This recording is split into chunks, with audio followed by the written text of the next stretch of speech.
Well, just for comparison, this is the ride height at 40 millimeters. So it's a little raked in the front and a little too soft, so we're going to be adjusting that, and I'll show you that in a bit. So as I showed you the ride height, that's been about a week testing it to make sure if I like it or not, and I'm not too sure that I like.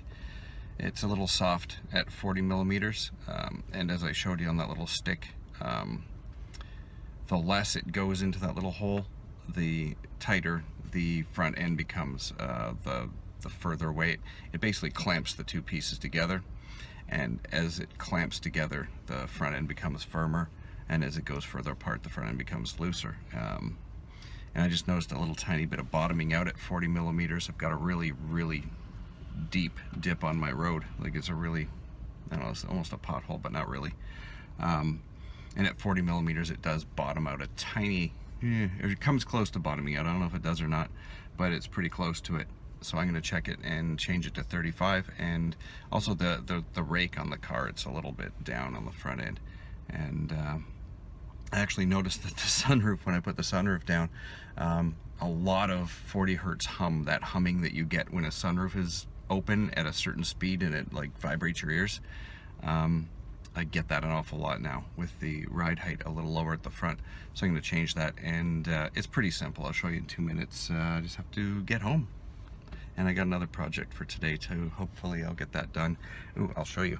It involves this tow hitch cover, but it has nothing to do with that. Anyway, back in a few minutes. Okay, so we're going to readjust the suspension, the front torsion arms. And as I said, I went 40 millimeters. See the last mark on my stick there? I've got it marked at, that's 25 millimeters from the end. From that end, it's 25. So basically an inch. That's 25, 30, 35, 40. And as you can see, 40 is what it's dead on. I'm going to move to 35 to try and raise my front end up a little bit. Now, there's going to be people bitch at me for doing this with the wheels on the ground. I've got the jack under there, but the jack is not under the car. The jack's for something else. I'm not going to jack up the car to do this.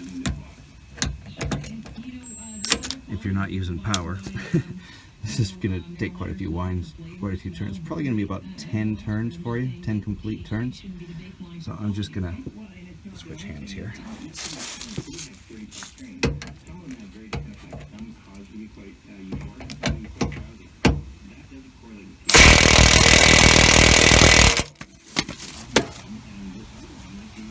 And then measure again. I'm trying to get to 35.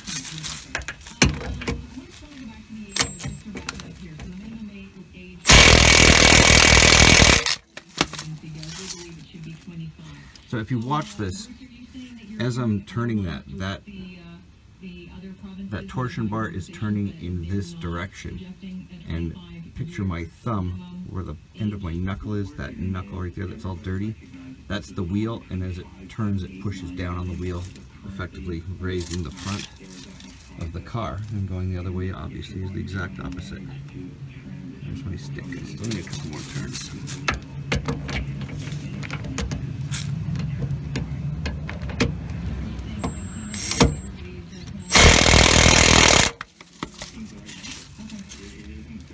Again, depending on your shock absorber brand and everything, I just put Monroe's on here. I got a ridiculously good deal, like $38 a piece.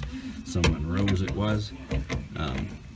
Some are going to be stiffer, some are going to be looser than other ones, and that's going to affect how you want to adjust your suspension, your front. It's going to be, some people are going to want more, some people are going to want less. So I'm just touching this to the front, sliding it in, and that's about where I did it on the other side, I think. Because this is the driver's side, I'm going to give it half a turn more, because the driver, me, is always in the car. You know what, another half turn, I think.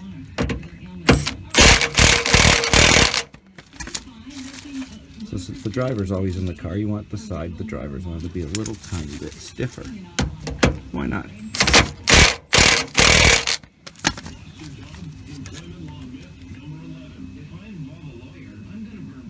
we go. So let's step back and see if we can see a change in the rake from yesterday when you saw it in that parking lot. Oh God, we're not gonna be able to tell from here. You know what I am gonna do? I am gonna put, no I'm not. So I was gonna say I was gonna put a level on the frame, but I don't know, that is a tiny bit up. I think that's probably about half an inch. So if this is too stiff, I'll just go backwards. I don't know, I'll estimate 5 turns on each side, 5 complete revolutions on each side, so I'm doing it the exact same for both sides, and start from there. But I'm not in work clothes or anything. I just did this, throw a blanket on the ground and did it. So you can adjust your suspension up and down anytime. And again, I know people are gonna bitch at me for doing it without the front wheel on the ground, or without the front wheel off the ground, but that bolt holds the weight of the suspension at all times. It's always holding that. I mean, it holds the weight of the vehicle the entire time. That one bolt pinches and holds the 2 halves of the torsion arm together. So I think it can handle it. Put a comment below if you don't think it is. If I don't know, I haven't checked the manual to see if I should do it that way or not. Haven't checked. Maybe I should have jacked it up. I don't know. Maybe if you know what, let's even go all the way back, and I will say I would recommend you jack it up just for the hell of it. I didn't, but if you want to jack it up, do it just for the hell of it, just in case. If that bolt strips, I wouldn't be happy. So I'll say jack it up just in case. So yeah, it's a little hypocritical. I've done it, so whatever, it's done. But I would say jack up the wheels on each side. You jack up one side, do that. Jack up the other side, do it. You'll be fine. Thanks for watching.